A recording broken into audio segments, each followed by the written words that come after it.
You're listening to the Future Tech Health Podcast with Richard Jacobs. Until I reached age 40, I never realized the obvious, that we all have medical issues, or we at least have a family member or close relation that had, has, or will have them in the future. Medicine and biological systems are the final frontier. Until we've conquered death, figured out how life began, cured cancer, and understood our purpose in the universe, there's a heck of a lot to talk about when it comes to our health. Future Tech Health means I'll be covering futuristic topics that are actually already in clinical trials, or even starting to appear on shelves or by prescription, or available for your own use. We dive deep into stem cells, CRISPR-Cas9, the science of sleep, epigenetics, medical testing, cancer, ketogenic diets, stem cells, aging, regenerative medicine, and more. My goal for you, the listener, is to learn from these podcasts. You may very well learn something that may change the course of your life for the better, steer you towards a new career, or give you insight into addressing a serious medical problem. Remember, however, this podcast and its content is informational in nature only. No medical, tax, legal, financial, or psychological advice is being given. If you enjoyed the podcast, please listen, subscribe, like, and share it with friends. Thank you. Hello, this is Richard Jacobs with the Future Tech and Future Tech Health podcast. I have Dr. Sam Rodgers. He's the medical director for Medichecks. Website is Medichecks, plural, Medichecks.com. So, Dr. Rodgers, aka Sam, thanks for coming. How you doing? Oh, you're welcome, Richard. Thanks very much for having me on the podcast. Yeah, so tell me the premise of Medichecks. So Medichecks it's a direct consumer blood testing company. We've been going for 17 years in the UK, so we're the longest established and the largest as well. And we essentially give consumers the chance to order a blood test to answer a health question that they might be worried about, for that kit to arrive at their home. They've got the option of taking the sample at home with either a finger prick sample or doing a venous blood test, so like a standard blood test you'd have at the doctor's, at one of hundreds of high street locations that we have through our partner clinics. And then they get the results online with a doctor's report at the end of it. That's kind of the essence of the service. Well, it's surprising that you guys do this in the UK, because with the National Health Service, I again, it's my assumption, but I would think that most people just rely on the government healthcare and don't do their own testing, or don't want to do their own testing. So there's the majority are still doing that. The NHS is an interesting one. So it's free at the point of care, which is great, and it does amazing things. The problem with the NHS is the waiting times currently are quite long to see a doctor. I work as a GP, so a family doctor in South London, and for me it's about a 3-week wait to see me. How long was it? 3 weeks potentially. So a 2 to 3 week wait is not unusual just to see your family doctor. So for people who are worried about symptoms, the service we offer is a great opportunity to get some answers before you see your doctor, so you can go with a clearer idea about what the issues may be. If I rewind 10 years in my career, people would come into me saying, "Doctor, I've been Googling. I'm really worried that I've got this particular condition." I would do a blood test. I would bring them back 2 to 3 weeks later and go through the results with them. And for people with health concerns, our service is a chance to go with some of those answers already prepared for the doctor. And it's not just a disease focused service. We're also very interested in helping people optimize themselves, and that comes in various forms. We've got a lot of athletes who use us, who are looking for the kind of incremental gains they'll get from supplementing, say, iron or vitamin D for their performance, through to people who just kind of want to feel great in their daily life, sort of full of energy and positive about life, through uncovering sort of minor abnormalities that they can correct. Gotcha. Well, I mean, does a doctor have to say, okay, you're allowed to get these tests? Because in the U.S., I've seen a lot of doctors, they're like, "Oh, you don't need that. Oh, why would you want to test that?" And they just won't do it. They won't send the lab, slip in. It's not just from me, but from friends and all that, other people I know. So do these require a doctor's blessing or no? It doesn't, no. So that you don't require that to perform a blood test in the UK. So that's interesting. I'm intrigued there. In the States, this is when you're self-paying. A doctor might say you don't need that, and they won't put in the request. No, I mean on insurance for sure. Then they've Uh-huh. got to, the insurance may say no, we don't, it's not Yeah. necessary. But even self-pay, yeah, they're like, oh no, you don't need that. Why would you want to do that for? Oh, we don't test for that. So That's you an have interesting to one, isn't it? Because people might be curious about a particular marker, and there are a variety of. I mean, it's not just testing your own blood. It's not just about uncovering disease. People may be genuinely curious about particular markers, and we give those people with that curiosity an option to do that here. It sounds simple, it sounds logical, but unfortunately, that's what goes on. And then Yeah. I don't know if you can even address this, but then when different labs have different ranges for different things, so a lot of times doctors here will be like, "Oh, you're in range," and the person may feel awful, and they feel like they're having all these symptoms, but the doctor says, "Well, you're in range, so you're fine." So I don't know if you get into that, but So we try not to. I mean, it's you can treat the numbers, or you can treat the person, or you can do a combination of both. So I mean, the question about reference ranges differing between laboratories is an interesting one. As long as you interpret the result relative to its range, you can kind of compare between laboratories, and we do a couple of things on our platform that allow people to have results from different laboratories and be able to compare them. In terms of deciding what's an optimal position within range versus a simple normal or abnormal, i.e. being in or out of range, we do kind of scan the scientific literature, and we're looking to give people guidance where even if their result is normal, it might be sitting below a level where it could start to cause symptoms. And one example of that, so we have a lot of elite athletes. We've got a couple of pro cycling teams who use us.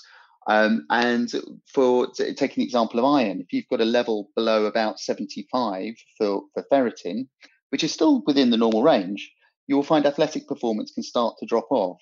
So we would be advising those athletes to try and keep their ferritin above the level of 75 for optimal performance.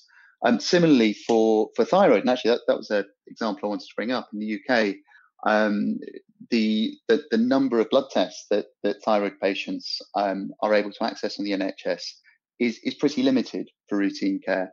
Clinically, you don't need to do more than those markers, but many of those people with thyroid conditions are curious about those levels, and there's certainly a subgroup where checking more than just the standard TSH and T4 can be useful.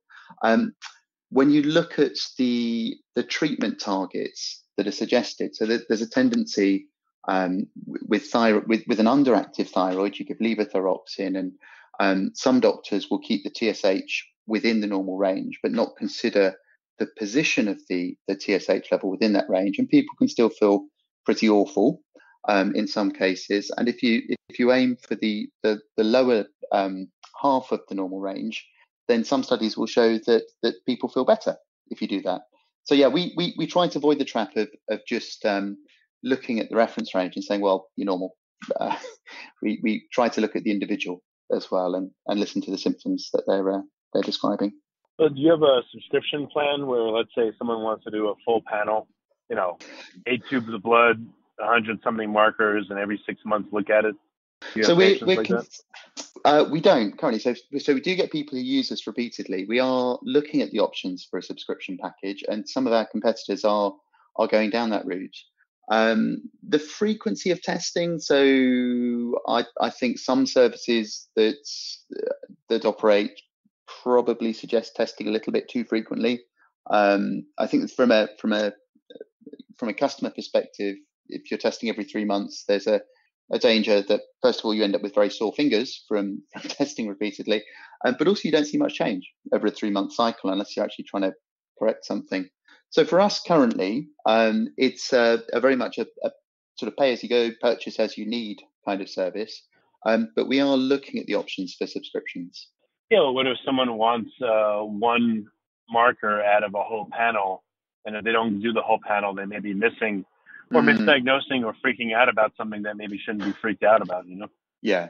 So that's something we want to avoid, and we're working through it. So our most popular panels, we've got sort of two broad groups. So we've got groups of tests that have been designed by us for consumers to use, and in those panels we try to assemble all of the markers that are needed to form the complete picture of what's going on. And going back to iron, in the past we had checked some iron markers in isolation. And nowadays, we try to check all of the relevant iron markers, plus the inflammatory markers. When there's inflammation in the body, ferritin in particular can be increased by that artificially, giving a sort of false picture of an elevated iron. So with those tests, we do try to provide the complete package so that people aren't left with sort of incorrect conclusions that they're drawing from it. And so that our doctors have got everything they need to interpret those results. Yeah, one thing I found helpful is I get my blood work done every 6 months, and I put it all into like Excel. I get the lab reports, but they're just sitting there in isolation. So I graphed it in Excel, and you can see trends and all that, and it seems to be more helpful that way. That's why I asked you if you have a subscription package for people. Yeah, so we do. So in terms of tracking, we offer that. We've got some great trend graphs that people can use, and every marker that people test on our dashboard is presented both with the doctor's comments, but also with background information about that marker, what high levels mean, what low levels can mean, what people can do to improve them. So we're really keen that people are able to track their levels. Certainly, it's we don't see using Medichecks as a one-time event. We kind of want people to get the benefits that come from long-term tracking. So what kind of comments do you give? What are some examples of things that the doctor on staff comments on? So we're not a service that offers diagnosis and management of long-term disease. So it's not the right forum to deliver that. So if we encounter signs that suggest illness, we will be directing people back to their doctors. But we're really interested in the lifestyle measures that people can take to improve risk factors. So if we can see someone is drifting towards pre-diabetes or diabetes, then we'll be giving them advice on how to avoid that happening. So you can watch the HbA1c blood test, and if you can see that is sort of heading inevitably towards diabetic territory, you can help people to turn it around before they get there. If we see that someone is low in vitamin D, which is really common in the UK. Lovely weather is to blame for that. We don't get much sun, and we don't eat much fish either. So oily fish is the only other decent source of vitamin D.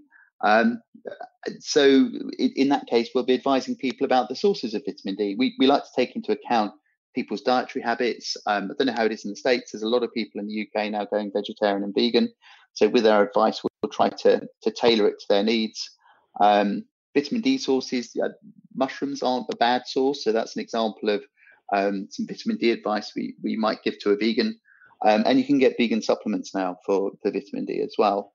So we tend to signpost people to their doctors appropriately, where we see lifestyle factors, and it might be, so we might see things that come up on the results, or we might see lifestyle factors in the questionnaires that people complete prior to having their test. We will try to guide people towards a sort of healthier, happier life by correcting those issues. What about people that are taking medications that may deplete certain levels? Like if you take metformin, legend has it, you got to watch your B12 and supplement with it. That's right. Do you have any programs where if someone's on medication, you'll tell them, hey, you might want to check these levels to make sure it's not, killing them?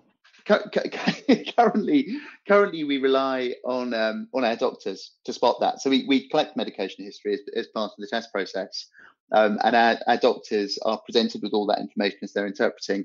We are in the early stages of exploring how we can use AI to augment that. I sort of hesitate to say AI will ever replace doctors, but I think it can certainly augment their diagnostic skills. Certainly, I in my general practice, I get 10 minutes with each patient, and I would love to have a little robotic friend sat on my shoulder, sort of saying, "Hey, Did you spot the metformin and the low B12 or whatever it may be? So yeah, going back to your original question, with the medication, we rely on the doctors identifying the fact that they're taking the medication and the linkage with the changes we see on the results. We are looking at ways of augmenting that currently. Well, it seems like you could partner with pharmacists, and they have a database where they cross-check for, interactions between medications. But, this to me, and I'm just speculating, but this sounds like a good accompaniment to anyone taking medication or medications. A lot of people, either they have symptoms or they don't, but they may not know that levels are changing because of medications or medical interactions. This seems to be like a good, checkup system where you're also looking at this. Maybe you're having pharmacists look and say, hey, we should watch these levels, and then making recommendations to people somehow, or saying, hey, ask your doctor about XYZ. So that's one of my pet projects is looking at whether it's actually my particular interest is in people who are taking quite dangerous medications. So things like immunosuppressant medications, and often they need really frequent monitoring, which can be pretty tiring if you're trying to hold a full-time job down and you've got to go to the hospital every couple of weeks.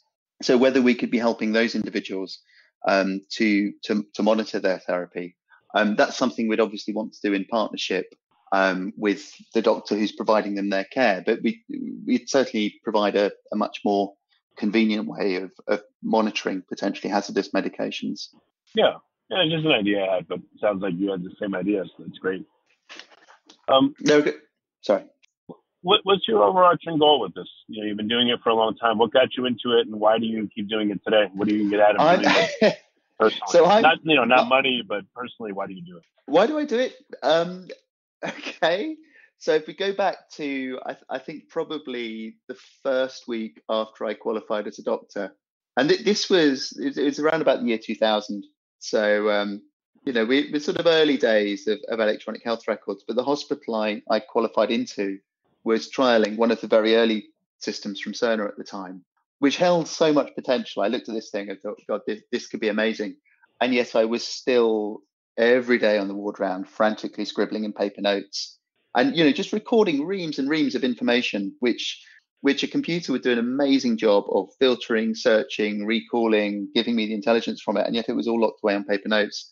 And I sort of looked at these inefficiencies that we had and thought that there has to be a better way of doing it. So I've always had my finger in a health informatics pie somewhere along the line, be it trying to share records. So I've got a background prior to our national summary care record at a local level of trying to share data between general practice and hospitals.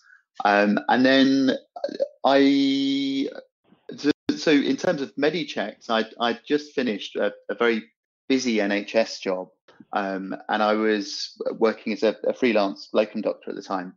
And the agency I was working for said, "Hey, there's these guys do online blood testing," and I had the same reaction which many people have when they hear about what we do, which is, "Oh, I didn't know you could do that." And my interest was piqued, and I started working for them initially just as a reporting doctor. Really liked the company culture. I like the team. I like the ethos. So, we're really about empowering people to take ownership over their health data.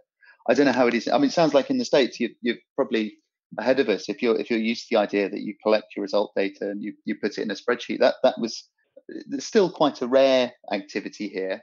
And there was this idea that you weren't. I mean, it's worldwide, but there's biohackers.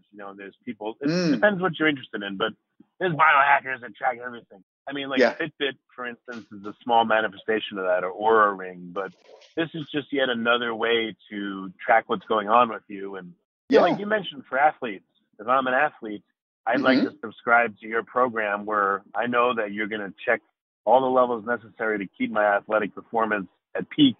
And I'm going to do it every so often. So I'm going to make sure that I'm supplementing properly or doing what I can properly to make sure I'm successful at what I do. Or if I'm managing a chronic condition, again, you could have a program where you say, well, looks like science says you monitor these 8 parameters and they're important with cancer. And we're going to do the tests every few months to make sure you're keeping these levels right. And that'll give you the best chance or better chance of fighting it, It seems like there's only silos in which you could help people. There are, and that's something that struck me quite strongly about the business when I first started working for them. Is we have several very distinct groups who use us. We've got people who haven't got anything wrong with them, but maybe they just want like an annual health check, or every 6 months they want to check in on things, nudge things back into line where they're starting to slide. We've got a lot of people with underactive thyroid conditions who will use us either to sense check their NHS blood tests. In some cases, people are quite frustrated by NHS care, so they're actually some people will actually self-manage. We are trying to direct them back to their doctor where we become aware of that. We've got the athletes that I've mentioned. A lot of weightlifters use us. So yeah, a pretty diverse range of people who are using us for different reasons. And I mean, that's quite challenging to a doctor. I train the doctors up before they start reporting for us, because you're sort of leaping between groups with very distinct reporting needs. And that it's another area where we want to use technology to augment the doctors, is in understanding people's motivation for testing. So, what kind of report do they want at the end of the day? And in terms of suggesting to the doctors ways in which they could tailor that report to better meet that person's needs.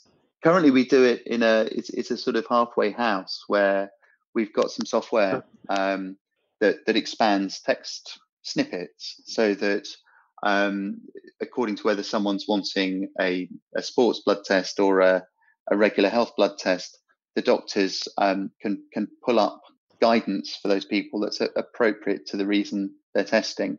But we'd like it to the doctors to be able to focus on their writing and tailoring that report to the individual more than simply commenting on the result. Yeah, I mean, I did see you working with NHS doctors. If it takes weeks to get in, what probably people should do is if you were partnered with NHS and let's say someone's going in with a possible thyroid problem, before they get to the NHS doctor, they should go see you, and you do the whole battery of thyroid tests. So when the NHS doctor sees them, they're ready. They don't have to see them and say, "Oh, well, let's go test this," and then another 3 weeks go by until they come back, and then better to reverse it and speed this stuff up. I would love that in my NHS practice. I mean, I do. Someone will have waited three weeks to see me. I give them a form for some blood tests. I know it's going to be another 3 weeks until I can act on those potentially. If there's nothing urgent on there, but they need something to help them, and that's a heck of a long time to wait if you're feeling unwell. 6 weeks of really feeling under par. So that's kind of my dream is we could augment what happens on the NHS. It's a difficult one here in the UK because it is. I mean, there is quite a clear distinction between the NHS and between private healthcare. So you kind of either it's something that has to exist wholeheartedly within the NHS, or it has to sit outside it. So yeah, I don't know. I'd love to pilot an idea like that somewhere. Well, how do doctors perceive you? NHS and non-NHS, private care doctors. Do they see you as a nuisance, or do they welcome you? Like, what kind of reactions have you gotten? You've just described the two major reactions we get. It's pretty evenly split.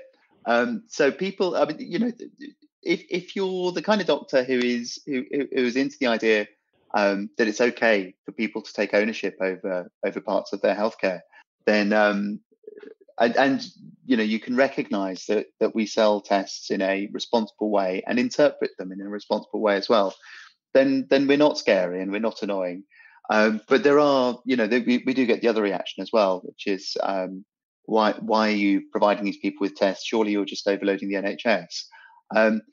Having said that, I have only ever had, I think, 2 complaints from doctors in all my time at Medichecks, which I think is testament to the good job that we do on the reports that we provide to people.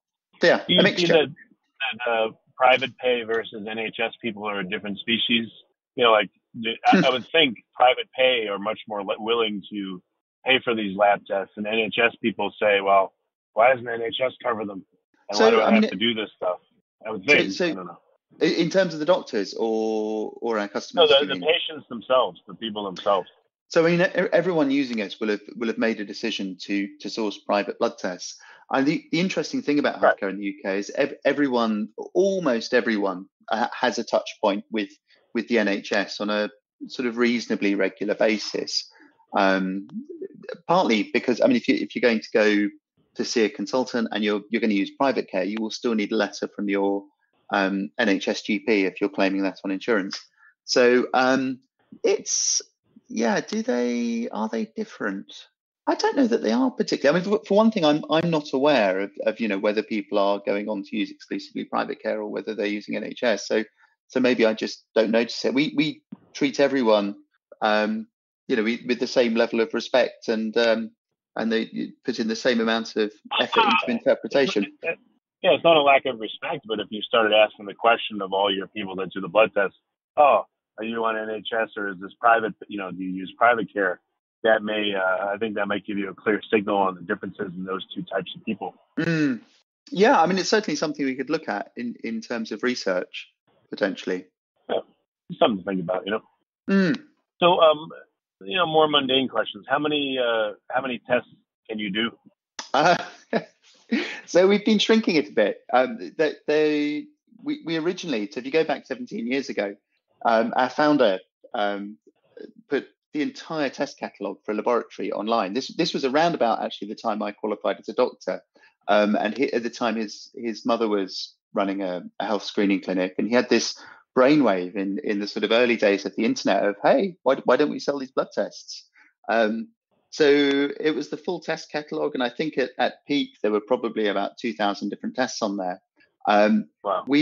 It's a lot, and to be honest with you, it's probably slightly too much that because there were some really exotic tests within there, which had the potential to cause confusion. So we've been sort of pruning our test catalogue down to be the things that people are really going to get useful information out of. So it's not going to be a test that's going to cause them confusion.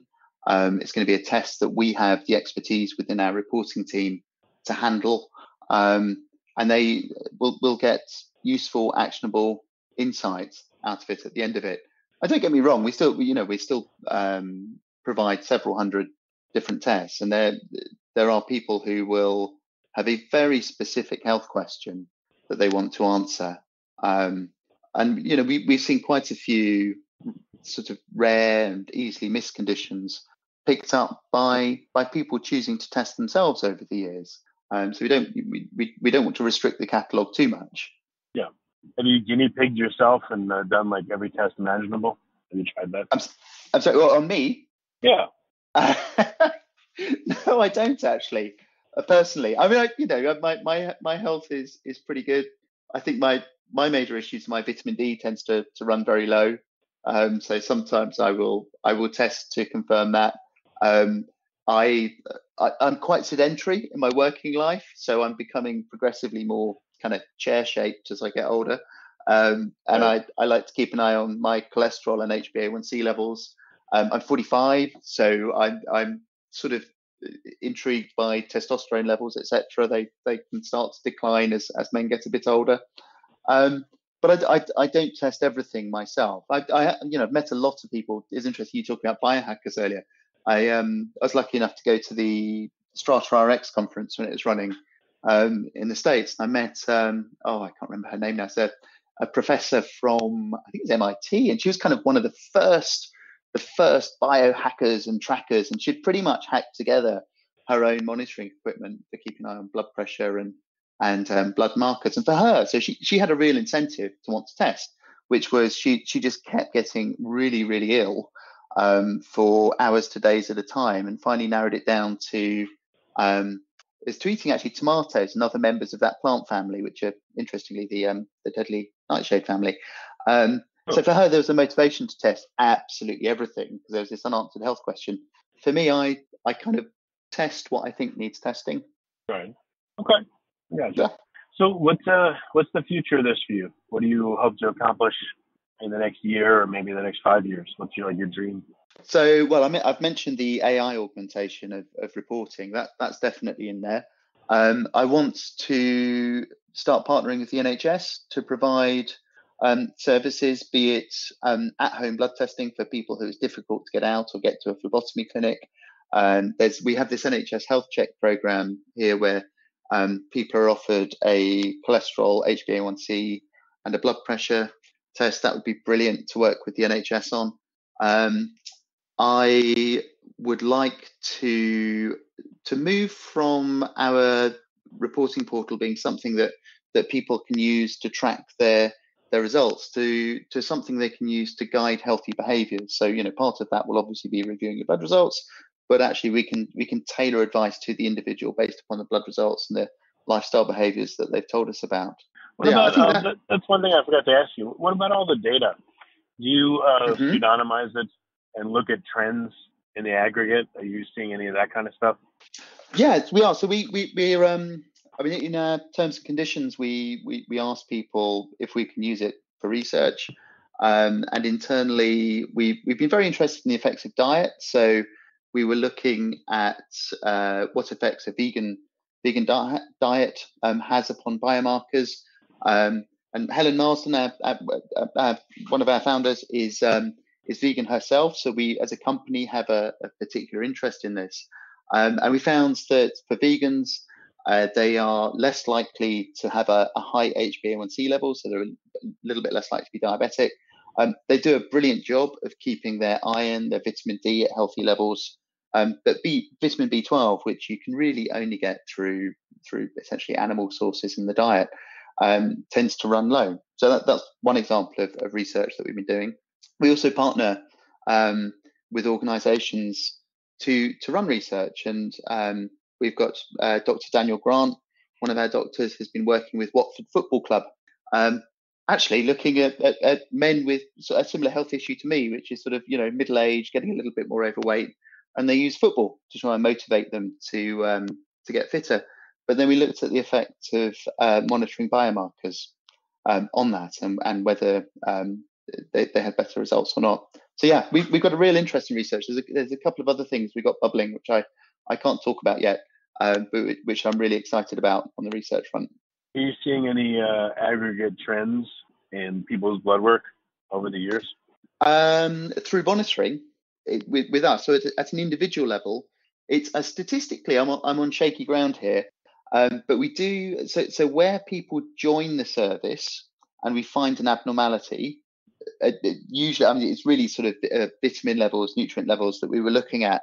They revert to normal levels if they monitor with us. There's a trend towards that.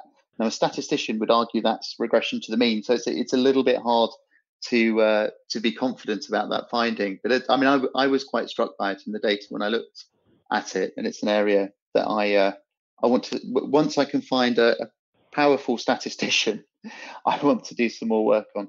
Yeah, you could also help test the efficacy of various vitamins and supplements. You could partner with a supplement company and say, all right, we're going to test your vitamin B12 supplement, see if it really reflects in the serum levels of people over a 1 month course.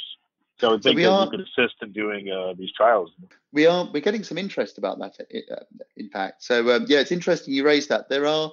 That's something I don't know how it is in the States. Here, over the past 1 to 2 years, we've seen the multivitamin industry being disrupted, which I never imagined would be a thing. But there are sort of internet-based multivitamin suppliers now who are, and they're a lot more open-minded to doing that. If you look back at the kind of old box on shelf type multivitamin sellers, I don't get the impression that there was a lot of research into whether they genuinely help to raise levels or make people feel better. But with the new breed, we have been getting people asking us about that. Yeah, okay. These are the things that come to mind, but I guess you're in a good place to work with a lot of different companies and organizations should they be wise enough to do so. Yeah, so that is we're almost a bit spoiled on that front. It's really hard to know which projects to follow, because there's a danger we just overload ourselves with trying to do absolutely everything. And there's so many exciting proposals out there that we have to pick and choose a bit where we choose to focus our energies. Last question too. Do you know anything about the Theranos scandal? I was waiting for that question. You'd have a funny perspective, like the ridiculousness of what was proposed. You'd probably know intimately, So, well, I mean that's the thing. I can remember.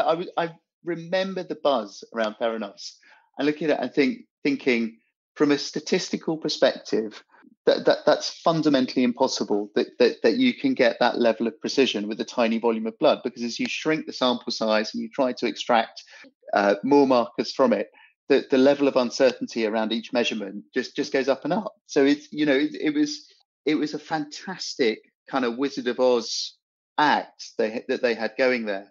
But I think there were a lot of people looking on and just thinking that cannot work. That's magic. That's the only way you can do it. So I want to very quickly follow that up with a reassurance that we are not doing any kind of custom technology for that. We actually use it's pediatric blood tubes, pediatric capillary blood samplers. So these are sort of tried and tested methods for blood sampling. The volume of sample we need is larger than Theranos we're using, and we're really careful about making sure we've got the volumes we need. So the laboratories we use sort of latest generation Roche analyzers, which are very sort of industry standard. But yeah, Theranos was fascinating. I loved the book, the Bad Blood book. I read it. It was pretty good. Yeah, there's just a beautiful descriptions in there of this crazy gadget they'd created with a little robotic arm in it that was sort of trying to miniaturize a path lab. So yeah, I didn't think for a moment that you would do that stuff. I just thought that you'd have an interesting perspective because of the like being in the industry you're in. You more than almost anybody would know how ridiculous the premise was with 1 or 2 drops of blood to do like hundreds of tests. Like I've done it. It's like 8 tubes of blood, for like 100 tests. So there's no way you're going to do it with a few drops. You can't, and it is. I mean, you're battling. You're battling entropy, you're battling statistics when you do that, and you kind of hit a point that a volume that you can't go below and rely on getting an accurate measure. But yeah, it was a fascinating story, the Theranos one. I'm looking forward to the movies when they come out. Oh yeah, well, very good. So what's the best way? Oh yeah, do people only have to live in the UK to get your service? If they live in the US, is it advantageous for them to do it, or is it just Europe that you serve? So US, we're not in. I certainly would love to see us develop a US based service. So we are in the United Kingdom. We do have some products that will be launching in the Republic of Ireland soon, and we're certainly interested in growing our presence globally. Okay. And what's the best way for customers to get in touch and see what tests you have and what they can do? The simplest way is visit www.medichecks.com, which is the address you gave out at the start. And we've got, so all of the tests that we provide are on there. That's probably the first place to start. The other thing we do, which many of our competitors don't, is we actually have humans at the end of a telephone line who you can call. Our customer service team are absolutely amazing. We get brilliant feedback about them on FIFO, which is a sort of independent feedback platform. So if they don't want to use the web browser, they can also call up and talk to someone at Medichecks. Okay. Well, very good. Well, Sam, it's been good to talk to you, and I appreciate you coming on the podcast. Great. Well, thanks very much for having me, Richard. It's been a real pleasure talking to you.